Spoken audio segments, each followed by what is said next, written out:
You've made it through almost all of 2025. How many times have you asked yourself, what have I actually done for myself? There are days when it feels like you're just spinning your wheels, caught in endless obligations from work, finances, family, friends, and even those invisible expectations society places on your shoulders. You give your all, striving to play every role perfectly in the eyes of others. The model father, the devoted husband, the beautiful child, the reliable co-worker. Opportunities come and go, events, meetings, parties, they all blur together. But the thing that truly lingers is the regret for those small dreams you once had for yourself. Those quiet moments of peace you longed for, sacrificed just to please everyone except yourself. When you take an honest look at your life, everyone sees the scars, the times you stumbled, the days so exhausting you thought you'd never get back up. But it's those very pains and failures that make you humble, resilient, and able to truly appreciate who you are. Maybe it's those losses that have taught you this. No amount of money or success is worth trading away your identity or your peace. Success loses all meaning if you have to sacrifice your true self to get it. Now is the time to pause, listen to yourself, and choose a different way to live. I'm here with you to walk through 6 practical Stoic lessons to help you stay grounded, mindful, and make the most of the days left in 2025. Before we begin, if you're ready to focus on yourself and keep your peace, leave a comment. I focus on myself and stay silent. Let's get started right now. Don't lose yourself. 1. Don't lose yourself. Have you ever, late at night when everything has quieted down, looked into the mirror and suddenly realized that the man staring back at you doesn't quite feel like yourself anymore? I've been there, and I believe many of us have too. We spend our days striving, trying to fulfill every role perfectly. A devoted father, a committed husband, a beautiful son, a friend ready to share, a trustworthy colleague. We get so busy that we forget to ask ourselves, who am I really? What do I truly want? How many times have you held back your feelings out of fear of disappointing someone else? How many times have you brushed aside small joys, chasing after the standards of success society has assigned to you? Little by little, we trade away our core values for fleeting peace, a nod from the boss, a passing compliment, a bonus at the end of the month, or sometimes just the sense of not being left behind. And then one day all those layers become heavy, and even we don't know who we're living for or what we're living for. People often remind each other to be successful, to get rich, to climb the ladder, but rarely do they say this. Success means nothing if you lose yourself along the way. Marcus Aurelius once wrote, "The happiness of your life depends upon the quality of your thoughts." Your happiness isn't about what you own. It's about how you face yourself and your thoughts every day. If all you do each day is criticize, deny, and abandon yourself just to please someone else, does that kind of success still matter? There's a line from Eminem's song, "Lose Yourself," that sticks with me. You better lose yourself in the music. The moment you own it, you better never let it go. At first, I thought it was a call to give your all to every moment. But as time goes on, I realize lose yourself is also a warning. If you're not careful, you'll lose yourself amid all the noise, expectations, and desires that don't even belong to you. Have you ever felt like you're just living out a script someone else has written? Waking up each day, racing against the clock, shouldering the responsibility of being the provider, and then collapsing into sleep too exhausted to even ask, am I truly happy? Sometimes, even at a family dinner, surrounded by loved ones, you still feel empty. Not because you lack company, but because you're missing yourself in that moment. Someone once asked, if you had to choose between being admired by society or being someone you truly respect, which would you choose? Years ago, I couldn't answer. I thought as long as everyone else was happy, I'd be fine. But the further I went, the more hurt I felt. And I realized the person I have to talk to, face and live with the most is myself. That's the only person you can never escape. And if you keep lying to yourself, eventually there's nowhere left to go. Through Stoic philosophy, I learned that preserving your identity isn't selfish. It's self-respect. It's the courage to say no to things that don't align with your values. I've turned down many so-called life-changing opportunities. A high-paying job, a tempting offer, a project that could have made me famous because deep down I knew accepting them meant becoming someone I wouldn't recognize anymore. Sometimes the real cost isn't visible. It's the peace you have when you lie your head on your pillow at night. It's not easy to stay true to yourself in a world that keeps telling you to run faster, do more, have more. But ask yourself, if all it gets you is exhaustion and inner weariness, will the applause really make you happy for long? What will you lose, and what will you have left in the end? The answer isn't to turn your back on society or give up your responsibilities. It's learning how to balance all those outside roles with your inner self. Give yourself a moment of silence each day to ask, does this make me proud? Am I still myself while doing this? If the answer is no, don't be afraid to say no. It's better to slow down, better to miss an opportunity than to lose yourself. Learn to speak to yourself as you would to an old friend. Be forgiving when you fail. Encourage yourself when you are weary. And be honest about your own flaws. That is the only way to protect and nurture kindness and self-respect, something money or status can never buy. You don't have to be perfect, but don't let yourself become a stranger to who you truly are. Don't allow the last months of 2025 to pass by, leaving only regret, simply because you spent so much time trying to please everyone else that you forgot your own worth. In the end, what will you choose to hold on to for yourself when everything else has gone? If you are ready, leave a comment.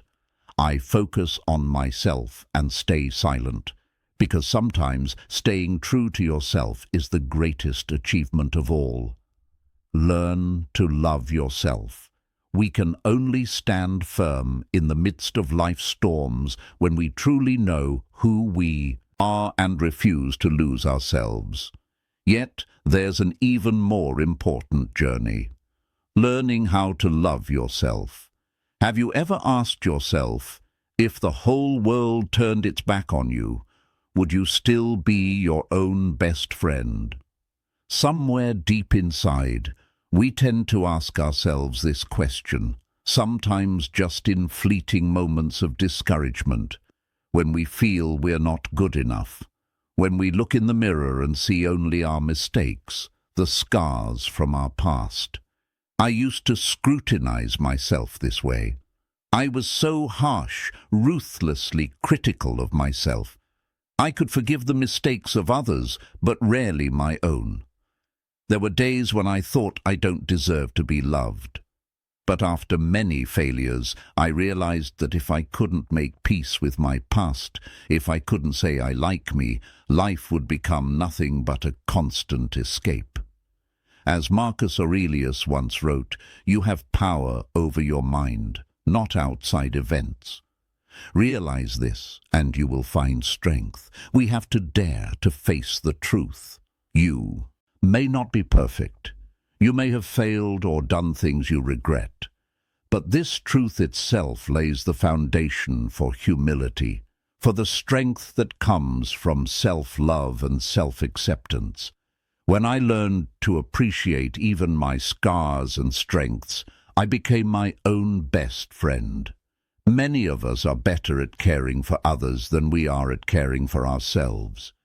Think about it. When your dog is sick, you give it medicine on time, at the right dose, maybe even coaxing it to eat. But when the doctor prescribes something for you, you often quit halfway. The completion rate for antibiotics in humans is only about 50%, but for dogs it's 95%. It's funny, but it reminds us you can't pour from an empty cup. If you don't care for and value yourself, you'll eventually burn out and have nothing left to give. So, how do you start loving yourself in a real, practical way? I started by observing the qualities I admired in others. Honesty, patience, kindness, anything that made me respect them. Then I asked myself, how can I bring those values into my own life bit by bit? It's not about pretending to be perfect, but making small efforts each day to live by what I value. When I lived honestly, when I kept my promises to myself, I started to say I like me without feeling awkward. There was a time when I thought I had it all. Freedom, status, all the things society says a man should have. But I realized I no longer liked myself. Why? Because I kept breaking promises to myself. I'd say I'd get up early, but I'd hit snooze. I said I'd live healthily, but made excuses to delay. I'd make deals with myself, turning a blind eye to every small failure. Those little choices, day after day, chipped away at my self-rust. I realized if you don't keep your word to yourself, you become someone you can't trust. Tony Robbins, the renowned coach, once said, "The quality of your life is the quality of your relationships. But the most important relationship is with yourself. If you can't love or trust yourself, you'll always feel alone and lost with nothing to hold on to." There were times I let anger and disappointment control me. I'd snap at loved ones and give up easily in the face of challenges. One day I had to ask myself directly, what's making me this way? What do I need to remove from my life? That was when I realized to change, I had to start from within, from small habits, waking up on time, keeping even the smallest promises, reminding myself I like me. Try looking at yourself as you would a close friend. If that friend constantly broke promises, would you still trust or value them? Don't let yourself become someone who keeps breaking promises to yourself. Give yourself compassion. You deserve forgiveness, encouragement, and the chance to move forward. No matter your past, you don't need to be perfect. All you need is to choose every day to live by your values. Start with the small things. Keep your word to yourself. Pause to feel and learn to forgive yourself. As you rebuild trust in yourself brick by brick, you'll find yourself becoming stronger, more peaceful, and gradually you'll truly learn how to love yourself. Live differently. Step out of the rut. 3. Live differently. Step out of the rut. The feeling of being stuck can hit anyone. Whether you're a busy father juggling family responsibilities or a man who's already halfway through life but still feels lost at a career crossroads, uncertain about the future. Sometimes that stuck feeling doesn't come from big events. It arrives quietly. It starts with days where you work on autopilot, talk out of habit, or wake up to find everything just repeating itself. A never-ending cycle, no excitement, no change. The things that once made you eager, like a small goal, a new project, or even dinner with your family, slowly become obligations, and then eventually turn into a sense of stagnation and lasting fatigue. Maybe you've asked yourself, why am I stuck here? Why can't I move forward? The answer often isn't out there in the world. It's within each of us. Being stuck isn't just about lacking opportunities. It's about the repetition in your mind, in how you react, in the old habits that stop you from seeing the path ahead. I've been there too. There were days when I just buried myself in work, lived by a checklist of must-dos, told myself, hang in there, it'll be okay. But never really checked in with my own feelings. It felt like I was just a shadow playing out a script written by society, a role handed to me with no space to pause and really listen to myself. Everything changed for me the day I was assigned to train a difficult horse, a lesson that turned out to be profound. That horse responded to everything with one reaction: escape. Whenever it encountered something new, it wouldn't pause to observe. It would just bolt, no matter how hard the rider tried to control it. At first, I did what everyone else did, tried to use strength to hold it back, pulled on the raised my voice, tried to control its body with force, but nothing changed. In fact, it just made the horse more frantic. It wasn't until I stopped and tried something different, communicating with patience, that things shifted. I learned to send gentle signals, sometimes just a touch, a small gesture, a steady breath, a calm look. Slowly the horse began to respond. It stopped running, started to pause, to raise its head, to observe and choose. That's when I realized I don't want his body. I want his mind. I didn't need to control its body. I wanted to reach its mind so it would want to work with me. That experience made me think deeply about the way I was living and working. How long had I focused only on external results, forcing myself to change through willpower, through rushed promises? I asked myself, am I just forcing myself to live differently, or do I truly want to live differently? If you only force yourself with discipline, change can't last.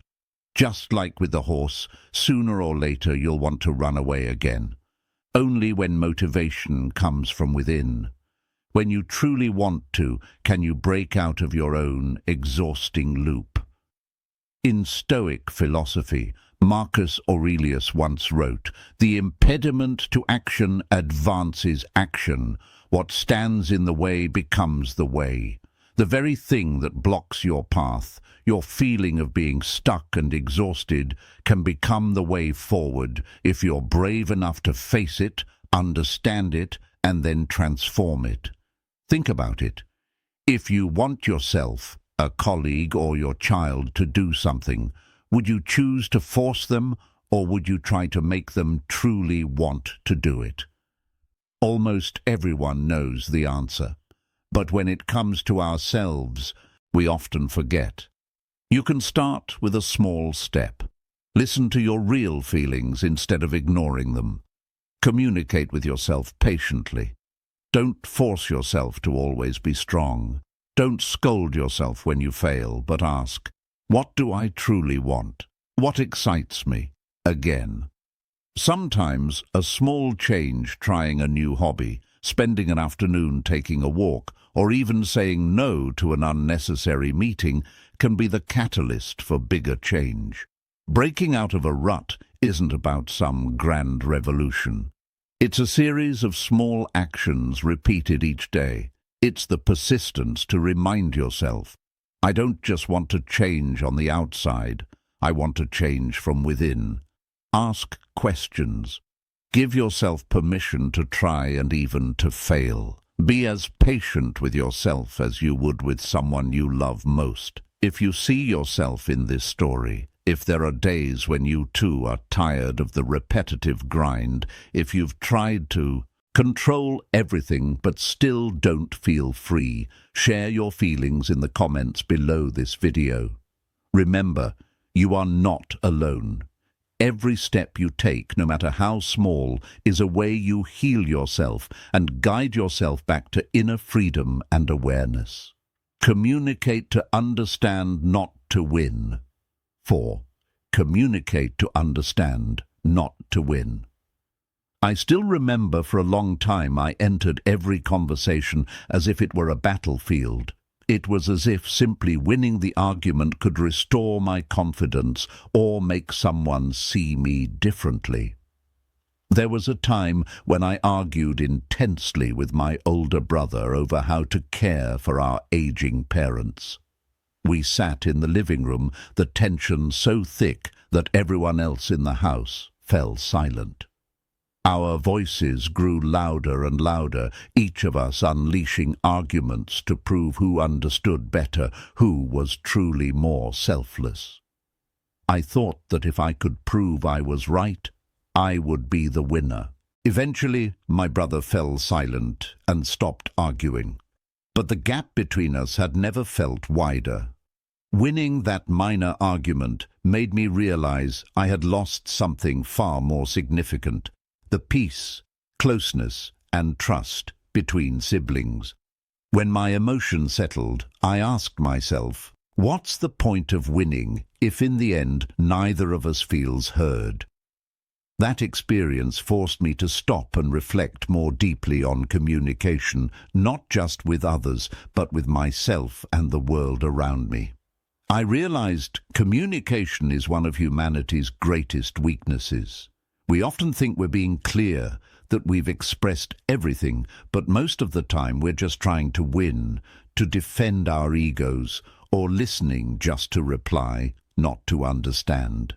This lesson became even clearer to me when I started working with horses. Horses don't speak our language, and we certainly don't speak theirs. Yet, with just a small gesture, a gentle touch, or even a well-timed silence, a deep connection can be formed.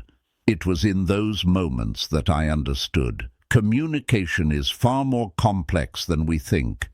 And sometimes what makes us feel most alone is the inability to connect in the ways we're used to. Between humans and horses, words mean nothing. Communication doesn't come from what you say, but from your attitude, your patience, and the emotions you bring with you. To truly connect, I had to learn to listen for the subtlest signals. A slight shake of the head, a slow lift of the hoof, an anxious look, or the tension in a horse's body. When I tried to force the horse to understand me without making the effort to learn the language of horses, everything fell apart. I was frustrated, even angry, thinking I had been clear. But the horse just wouldn't respond as I expected. That was when I realized it's the same with people. Most of the time we just try to pull others into our world, without stepping out of our comfort zone to understand theirs. Is it arrogance or simply resistance to change? Maybe it's both. I asked myself how many times I had talked just to make my point, then labeled the other person as difficult or stubborn, without considering that maybe I hadn't been patient enough or open enough to step into their world. The differences go even deeper down to instinct.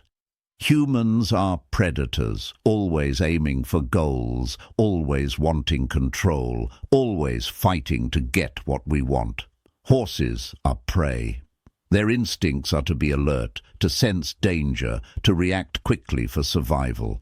Can you imagine an argument between two people where one is always trying to conquer and the other feels they need to defend themselves just to avoid getting hurt?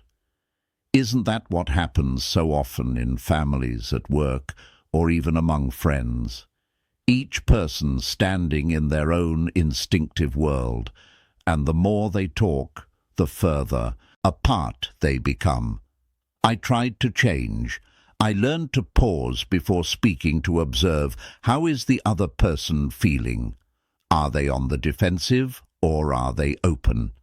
If I say this, will they listen or just shut down? When I stepped out of my predator shell, humbly tried to learn the language of others, even if it just meant being silent more, observing more, asking a question instead of immediately countering. The tension in our conversations began to ease. Gradually, I stopped seeing dialogue as a battle to be won and started seeing it as a bridge to bring distant souls closer together. There was a time during a family meeting when someone criticized me for a past decision. My instinct was to interrupt, defend myself, and throw out sharp arguments to prove I wasn't wrong. But I stopped, took a deep breath, and asked myself, what matters more, winning this argument or keeping space in this relationship for healing? I listened. More even to what wasn't being said, the disappointment, the fatigue, and the desire to be understood. The result was a gentle conversation where no one won but both of us felt understood. Epictetus once said, "We have 2 ears and 1 mouth so that we can listen twice as much as we speak." It's a simple truth that's so easy to forget. When you communicate, if you truly want to build or heal, ask yourself, are you speaking to win or to understand? Are you willing to pause long enough to feel the other person's emotions, instead of just looking for flaws in their words? Effective communication starts with humility and the courage to step outside your own world.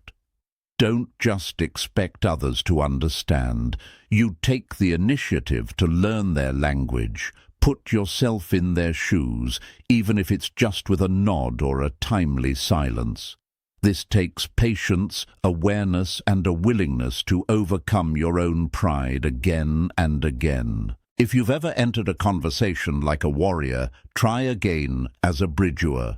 No one remembers who won the arguments, but everyone remembers who listened and made them feel understood. That is the true value of communication.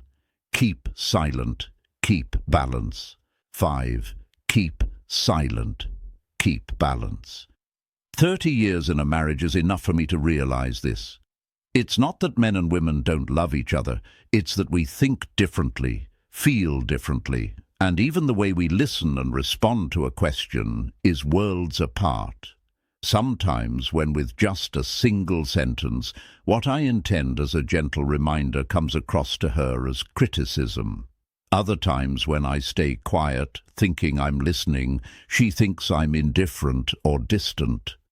Do you see yourself in moments like these? I believe you do, because at some point everyone gets lost in their own language and in the language of the other person. They say communication is the bridge between 2 souls. But if we aren't sensitive and patient enough to step into the other's world, that bridge just hangs in midair, never reaching the other side. Epictetus once wrote, "Nature gave us 1 tongue and 2 ears so we could hear twice as much as we speak." Unfortunately, most of us do the exact opposite. As men, we're taught to be strong, to speak up, to prove our point, but we're rarely taught how to truly listen with our soul, not just to reply. Looking at society today, I see a tidal wave of hustle sweeping over men like you and me. Everywhere there are slogans: work harder, never rest, outwork everyone. Busyness is glorified. Working yourself to the bone is seen as the pinnacle of success. Moments of stillness, of rest, are mistaken for weakness or failure. Have you ever asked yourself, where am I running to with all this? There's the man who missed his daughter's birthday for a big contract, telling himself, I'll make it up to her later.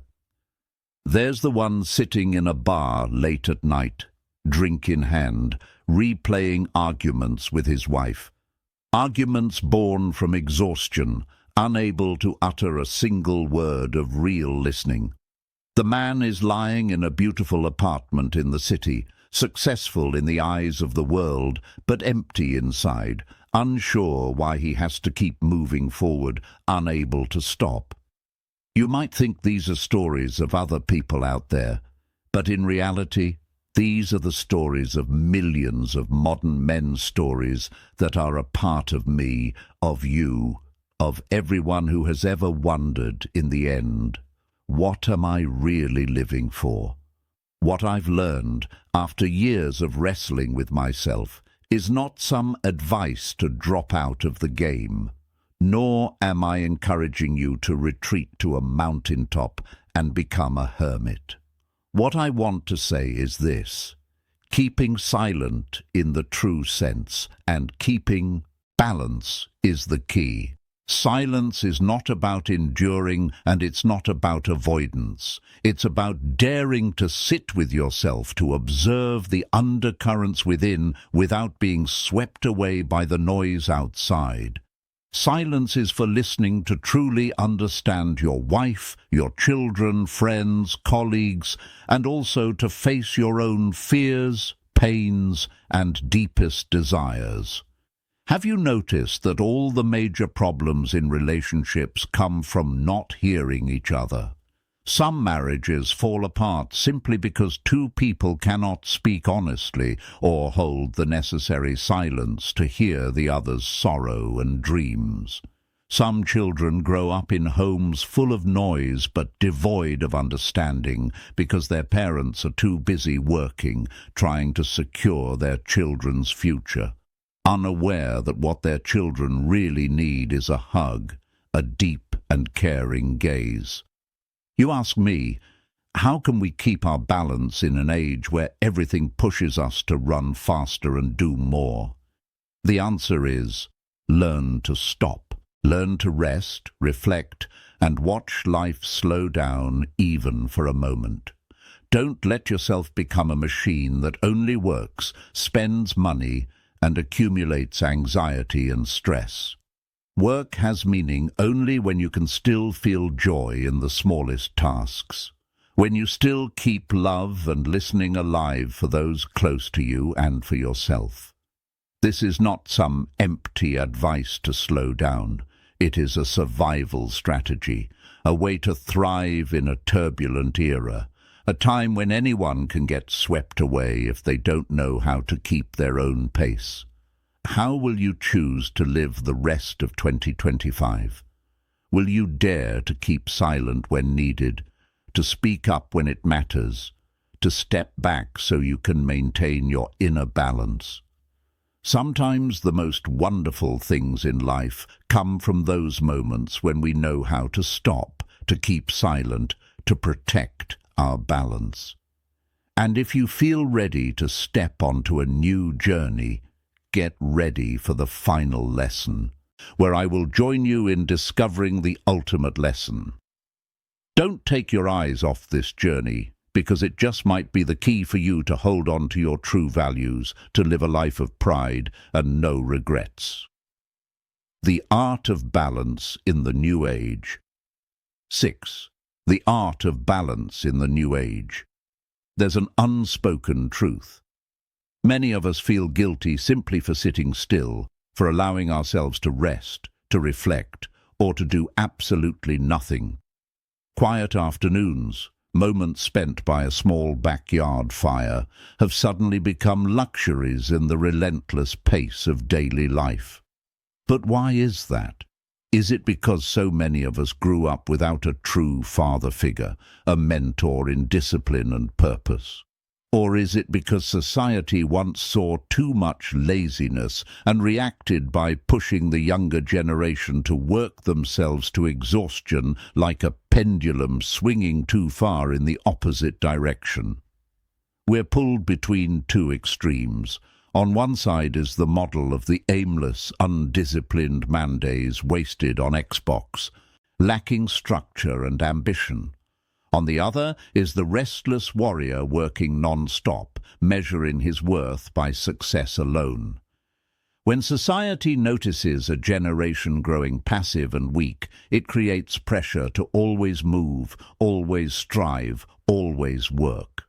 But the result, many men today are stuck in an endless loop, The harder they try, the more drained they become, the more they succeed, the lonelier they feel, the faster they live, the more unbalanced they are inside. Do you see yourself somewhere in this story? Maybe you're a type A man, always pushing forward, driven, determined, yet never knowing how to stop. Anxiety and restlessness become your silent companions.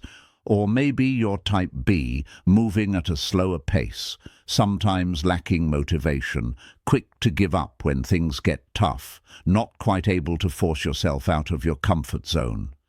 These two types seem opposite, but they share one struggle. Neither has lasting balance. Type A needs to learn to slow down, to let go, to listen to the weary voice of his own soul. Type B, on the other hand, needs to tighten up, to build self-discipline, to act with intention. Yet in this society, if you burn out chasing success, few will truly empathize.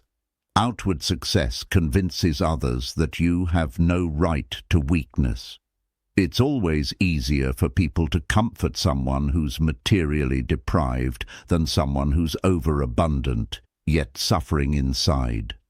The idea that work will fix everything is so glorified in movies and media that it drowns out every other value.